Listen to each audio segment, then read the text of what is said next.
ورونو نبی علیہ الصلوۃ والسلام د مکی مکرمه ده موږ او تاسو الحمدلله پتا ده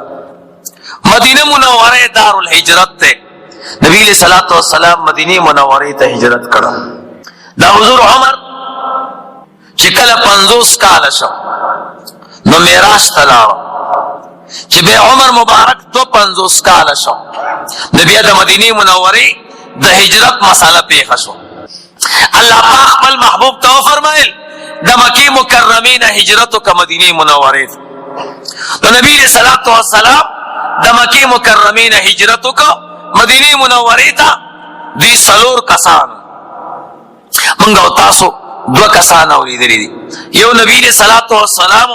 او بل حضرت ابوبکر صدیق رضی اللہ تعالی عنہ لیکن محدثین وایي دا سلور کسان یو زمون د استاد محبوب مصطفی محمد رسول الله صلی الله علیه وسلم دویم صدیق اکبر رضی اللہ تعالی عنہ او دریم د صدیق اکبر رضی اللہ تعالی عنہ یو غلام عامر ابن طفیل عامر ابن عبداللہ رضی اللہ تعالی عنہ عبداللہ ابن قرط رضی اللہ تعالی دا سلور کسان شو د مکی مکرمه نه روان شو مدینه منوره ته سلور نیم 100 کیلومتره فاصله ده دوی چې روان شو نو د مکی مکرمه او د مدینه منوره په منځ کې یو علاقه یو قبیله اوسېده هغه ته بني خزاعه وایي دی بني خزاعه قبیله ته چې نبی علیہ الصلوۃ والسلام ورسېده نو ځان سره ستوان او کجوري راغستیو نو دغه ځای کې وسره ختم شو نبی علیہ الصلوۃ والسلام صدیق اکبر رضی اللہ تعالی عنہ ته فرمایل و یو ډیر کایته اوخېجا وګوره کچرته آبادی درته په نظر رااله هغه وخت نو یو خیمه ولیدا حضور ته فرمای قربان یو خیمه رااله په نظر رااله نبی علیہ السلام سره د خپل ملګرو دی خیمه تلا محدثین وای وی دا خیمه د مکی مکرمه او د مدینه منوره په منځ کې و څوک بچ مدینه منوره نه مکی مکرمه ته راته دغه ځای کې مو سره توخه ختم شو نو دا د یو ټل غوند شکل لره نو دی بوله پیسې ورکړي او دی خیمه والا بوله د خوراک سيزونه ورکړي او څوک بچ مکی مکرمه نه تلو نو به د قسم معامله نبی علیہ الصلوۃ والسلام خیمه ته ورغه دا د یو ګډای خیمه معبد نوم ده رضی اللہ تعالی عنہ دغه وخت کې مسلمان نه و بیا وروسته اسلام راوړل او دا داسې پوخ عمر والا محدثین وایي داسې زنانه و چې ځان به د سړو نه پرده کې کو نه وایي زنانه پوخ عمر والا نبی علیہ الصلوۃ والسلام ورغه ورته وایي چې ما سره خو توخه نشته من د مکی مکرمه نه مسافر راغلو صد سرشتي د خوان هغه ورته وایي ملما ستاسو نه مخکې یو قافله راغلی وه او دومره ستوان او کجوري را سره و چې هغوی له مې ورکړه نور د خوراک څیز موږ سره نشته حضور ورته وفرمایل چې ستا په دې خیمه کې اخري سرحد کې یو چیلۍ ولاړه ده نو دغه چیلۍ نه که زه پی والم هغه ورته فرمایي وایي میلما هغې اوس څه پېژني چې دا د الله پیغمبر دی ورته وایي میلما دی چیلۍ کې پی نشته او د پی د نشوالو دو وجې دي یو وجه دا ده چې دا دومره کمزورې ده چې سکال باران نه دی شوی نو ګیا لرې ده د ګیا ځای ته تللی نه شي نو دومره کمزورې څاروی بیا پی نه کوي او دویمه ده چې دی بچی نه دی راوړی نو چې د څاروي بچی ونشي پی چېرته کوي نو حضور ورته وفرمیل که د دې اوچې چیلۍ نه پی والم نو ستا اجازت دی الله هغه ورته وایي مېلمه که د اوچې چیلۍ نه پی اخیستی شي تا ته بلکل اجازت دی نبي علیہ الصلوۃ والسلام ورغې چیلۍ راویسته هغې باندې لاس مبارک راخ کړ هغې باندې غوښه چاو شوه زبردسته سربه شو او بیا په غولانځه ورته لاس راخ کړ هغې کې پی پیدا شو نبی علیہ الصلوۃ والسلام دی بی بی ته وایي ورشه د کور کې غټ لوښی وګوره هغه راوړه هغې د لرګي یو لوښی راوړه وی هغې کې د 100 کسانو خوراک زیدو دومره غټ تالی وله راوړه او هغه کې ورته پي اول شو لغه وتړک بیا غوي چې دا خو زبردست موقع ده د کور چې څومره لوخي نو هغه ټول ورته رو چلول بیا نبی علیہ الصلوۃ والسلام یو لوخي کې پي راواغستا دې ملګرو باندې تقسیم کړ حضرت ابوبکر صدیق رضی اللہ تعالی عنہ ورته فرمای وی قربان تاسو اوس کوي حضور ورته فرمای نه مسله دا چې ساقي القوم اخرهم شربا سوچ چاله اسکاک خوراک ورکي هغه به ټول نورستو خوراک اسکاک کوي سبحان الله تاسو اوس کوي نو چې ملګر اوس کل نبی علیہ الصلوۃ والسلام مسکل او دې سره لګي پیسې وی هغه مرته پرېخوي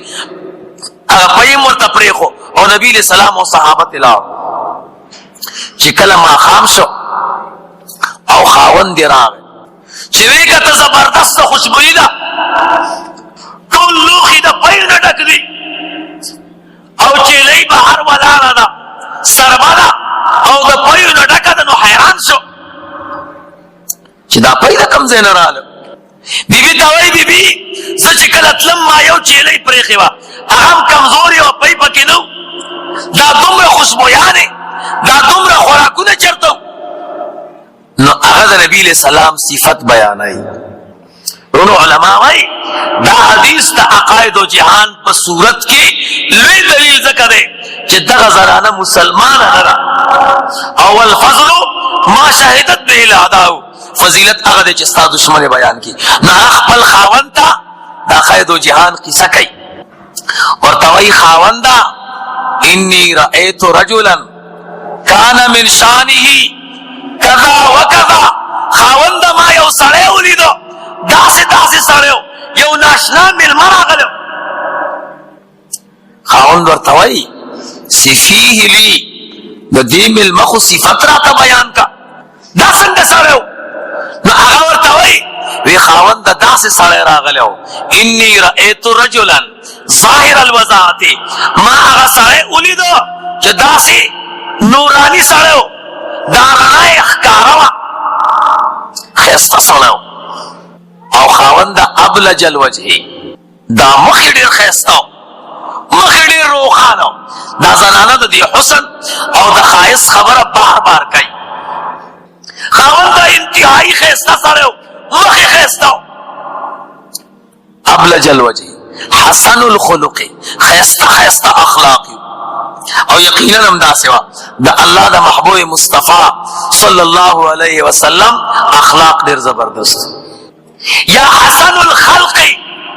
خاونده داسې مېلمه چې یو اندام یې ډېر ښایسته و سترګې ډېر عجیبه وې غوږونه یې ډېر عجیبه و بدن مبارک یې ډېر عجیبه و خاوند ورته وایي څنګه و وی لم تعبه السجلا بدن مبارک یې دومره غټ نه و چې د غټوالي په وجه باندې ستړی کېدو ولم تضر به السهله دومره نرم نه چې د نریوالي په وجه خلکو ورته سپک کته ډک بدن یو نه ډېر غټ او نه ډېر نری لم تعبه السجلا ولم تضر به السهله وسیم قسیم اے حسن جمیل بیا ورته وایي خاوند نور خو پرېږده انتهایی ښایسته و جمیل سبحان الله زبردست ښایسته مېلمه راغلی خاوند داسې مېلمه و فی عینیه دعجن سترګې مبارکې غټې وې غټو سترګو والا او د غټو سترګو سره په سترګو کې ګوټ هم دا په ټولو کې بهترینه سترګې دي غټو سترګو والا لم فی عینیه دعجن سترګو کې غټوالی وفي اشفاره وطف خاوند داسې مېلمه چې دا بانه چې دا اوږده بیا بره طرف ته کاږه که خیال هم کړی بازار کې څیزونه خرڅېږي خلک ځان ته په خپله باڼه کږوي دی وایي دا زنانه وایي خاونده اوږده باڼه او بره طرف ته کاږه وفي صوته سحل आवाज मुबारक जो तेजो और तेज सरा आवाज मुबारक की दासी जिगवाल हो टोलो के खस्ता आवाज करे दादे फी सौती सहल وفي عنقی سطع، اے خاوندا دا سٹ مبارکی چه دے کنا دا دی اگون برو اگد سٹ والاو، عرب چی دی دا اگد سٹ والا صفت کر. یا وفی عنقی سطع، سٹ مبارکی رنا کولا. یو بر روایت کی رازی کأن عنقه جید دمیت فی صفاء الفزتی، وی دا اللہ دا نبی دا سٹ مبارک دا سے پلکی دو تابوی چی چا دا چاندائی نا یو صورت جوڑ کرے، یو شکل جوڑ کرے. سٹ مبارک زلیدو. وفی لحیته کثافہ، گیرہ مبارک گناوا، گنے گیری والا دا چی چا گیرہ لگا کمائی نو امدتا دا خلقو پا نظر کی دا لگ کمزور ہے غندخ گئے. دا قید و جہان گیرہ مبارک گناوا. نور و روایاتو کی راضی حضور چکل وفات کیے دو نو دا نبی علیہ السلام پا گیرہ مبارک کی واللس یا اتلس ویخت مبارک سپینو نو طول گیرہ مبارک کے تورا وی داولی وی دا گیرہ تور زکوا چیو سڑے دیرم طاقتوری او پالوانی او گیرہ سپینی نو دا زنانو پا نظر کی اگر کمزور اخکاری. اللہ اقبل محبوب دا زنانو دا دی بیکار اعتراض نم بچ کرے او دا واللس و اتلس ویختان ویخت مبارک والی سپینو زکدا دا مسلمان عزت تے. دا حضرت ابراہیم علیہ السلام پہلے گیر سپین شیو اللہ پاک کے سوالو کہ یا اللہ معاذ الشیب دا سپینوالے دا سشی دے. اللہ ورطا فرمیل دا ستا عزت تے اور رنا دا نا سوالو کہ یا اللہ دارنا مال نورم سیوا کی. نو د سپینگیری سڑی خلقم قدر کئی اللہ پاکم دا غدیر احترام و عزت ساتی. نو دا دور کمال دا اللہ پا نبی کیوں. وفی لحیته کثاف ازج و اقرم، خاون دا داسم علمو چی دا عروض مبارکی نرائی وی، عروض مبارکی نرائی وی اگدی وی او دمر اگدی وی چی دا دوال روزی یو بل سر لکی دلی وی. لیکن بل روایت کی رازی دا ابو علا رضی اللہ تعالی عنہ پر روایت کی دا نبی علیہ السلام ربیب دے. نبی علیہ السلام خدیجت الکبرى رضی اللہ تعالی عنہ سر چی نکاح کرا دا کنڈوا دی سر یو معصوم راغلیو دا غنم دے ابو علا رضی اللہ تعالی عنہ. اگر دا نبی علیہ السلام صفات دے ریاض اصم ماہرو. نو دا پر روایت کی رازی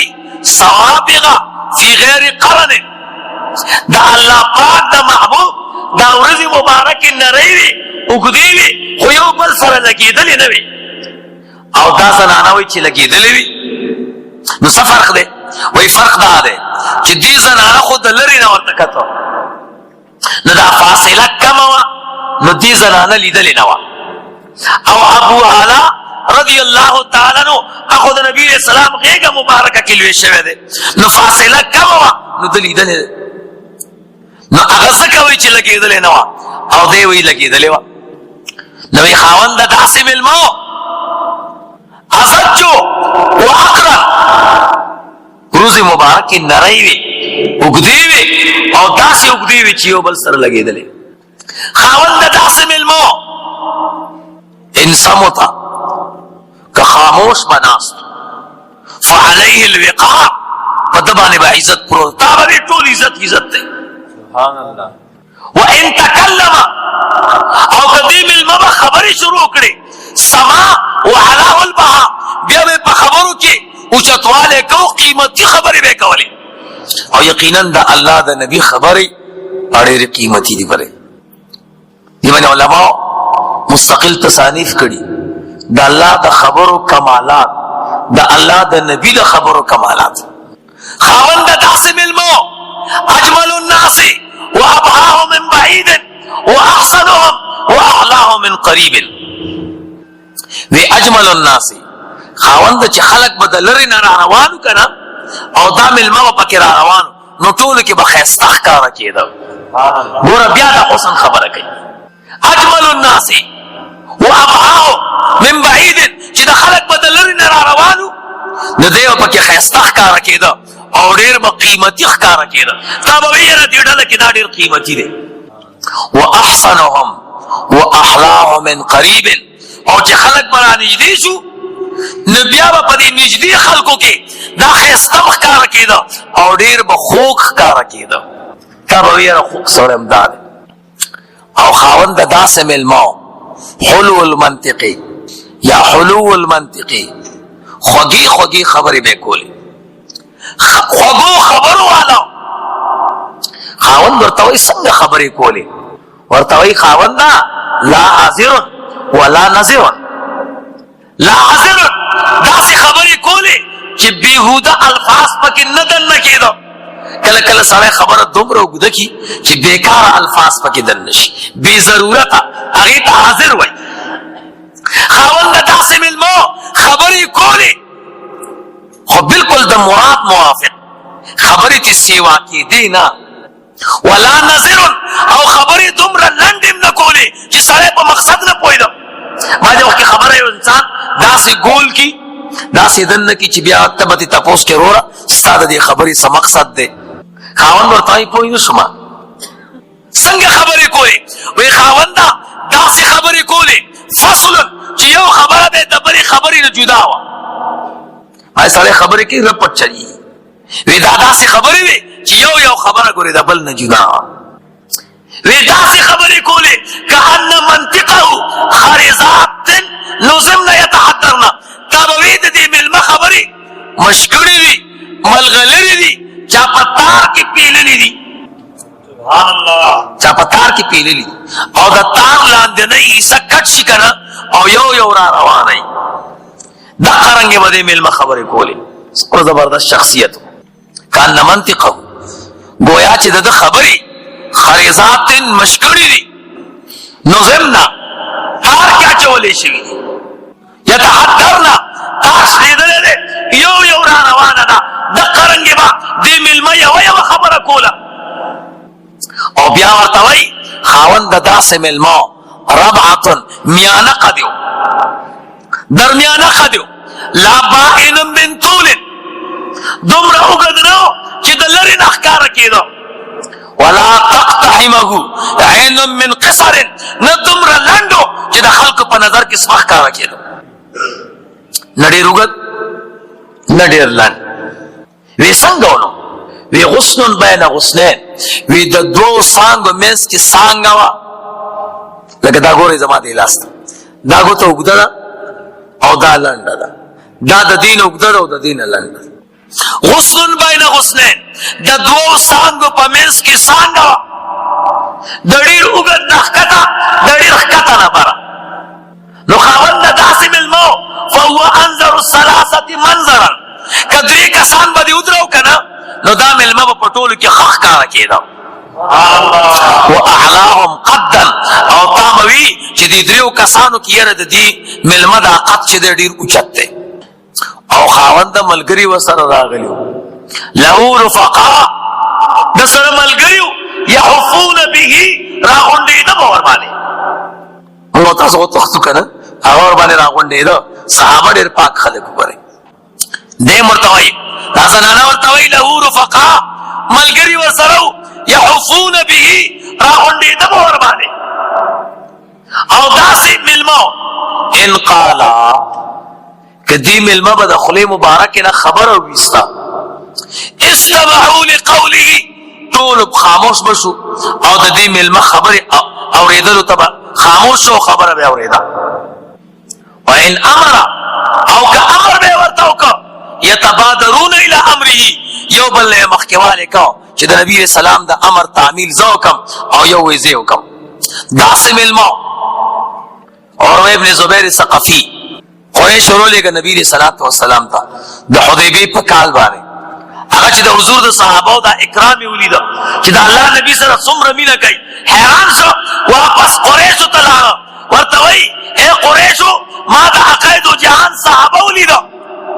چې چاراندام کوي نو چاراندام اوبو ته لاسونه نیسي. ولا یبصق بصاقة، د خولې مبارکې نه توکانې نه توکوي،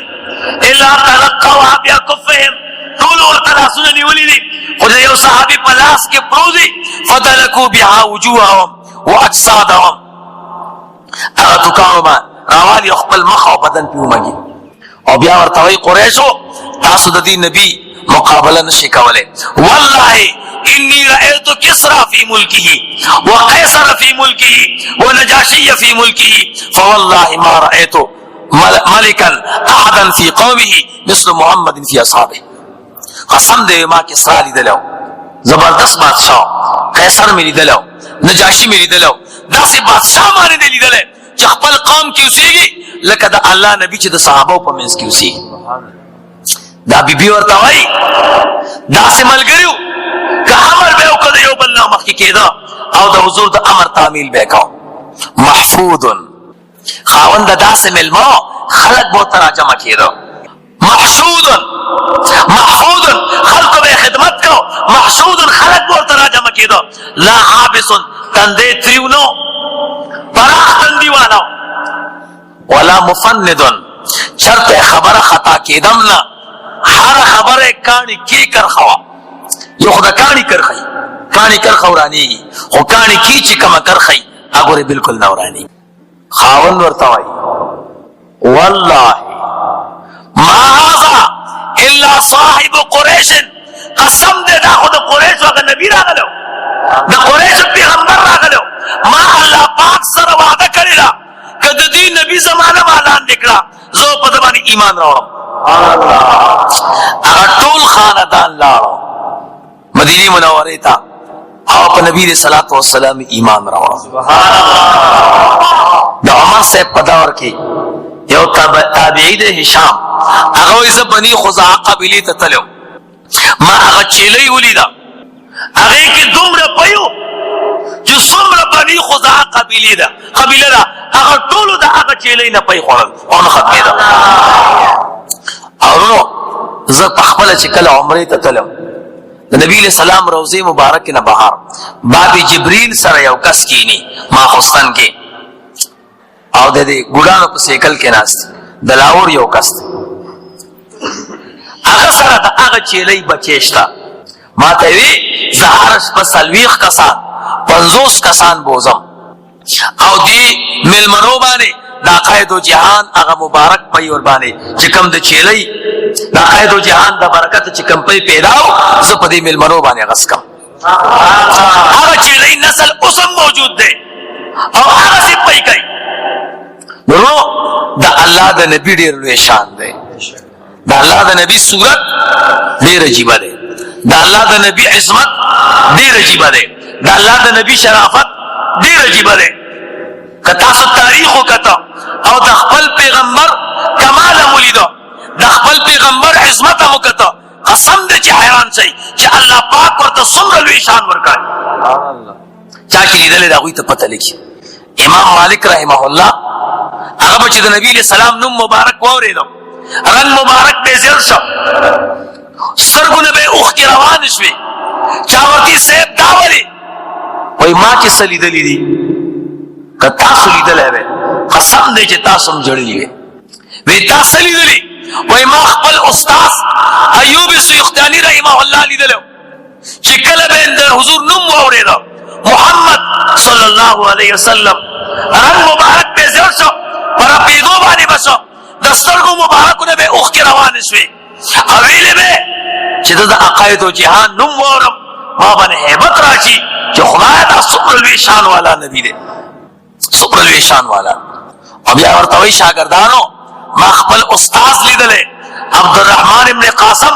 رحمه الله چې د حضور نوم به وورېدو د سترګو به اوخ کې روان شوي دومره به اجړل چې سترګو کې به اوخ کې ختم شوي بیا ورته وی ما خپل استاد جعفر ابن محمد رحمه الله لیدلې چې کله به د حضور نوم واغستا پیله به خندل خو چې چا ورته د حضور نوم واغستا محمد صلی الله علیه وسلم پر پیرو بشو رنگ به داسې زیړ شو تا به وی چې وینه پکې ختم شو او خله مبارکه به اوچ شو د نبی له صلوات و سلام د نوم د hebat په وجه شاګردانو ما خپل استاد لیدلې عامر ابن عبد الله چې کله به د حضور نوم واورېدو رنگ به زیړ داسې بزر شو تا به وی چې چاته وینه وستا او شاګردانو ما خپل استاد لیدلې صفوان ابن سلیم چې کله به د حضور نوم واورېده دومره به اجړل چې څومره خلک ناستو هغوی به ترې لاړو او دی به همدقسې ژړا کې پرېښودل. نو ویې زه چې د حضور نوم واورم نو زه ځکه ژاړم. دنیا کې په میلاد النبي کې 50 فایدې دي، خو زه تاسو ته صرف چې 2 وایم. یو فایده پکې دا ده، علما وایي کومه علاقه کې چې میلاد شریف وشي یا څوک په میلاد کې کینی نو د الله پاک د طرف نه دې ټول علاقې خلکو ته ناستو خلکو ته دې راتلونکي کال کې د تمام آفات و بلیاتو نه د امان اعلان دی. امان فی ذلک العام، وای په دغه کال کې به الله ټول د مصائبو نه ساتي. او دا ډیره لویه خبره. او دویم نمبر خبره تجربه وکړئ. ګورئ څوک هم چې میلاد النبي کې ناست دي، دویم خصوصیت پکې دا دی وبشر العاجلة لنیل البغیة والمرام. دې خلکو سره کلکه وعده ده چې ستاسو څومره حاجات دي هغه ټول الله پاک پوره کړم. الله پاک دې زموږ او ستاسو دا ناسته قبوله کړي او الله پاک دې دا ټول علاقه روښانه کړي. د نبی علیه الصلاة والسلام روح مبارک دې الله پاک موږ او تاسو نه خوشحاله کړي. واخر دعوانا ان الحمد لله رب العالمین.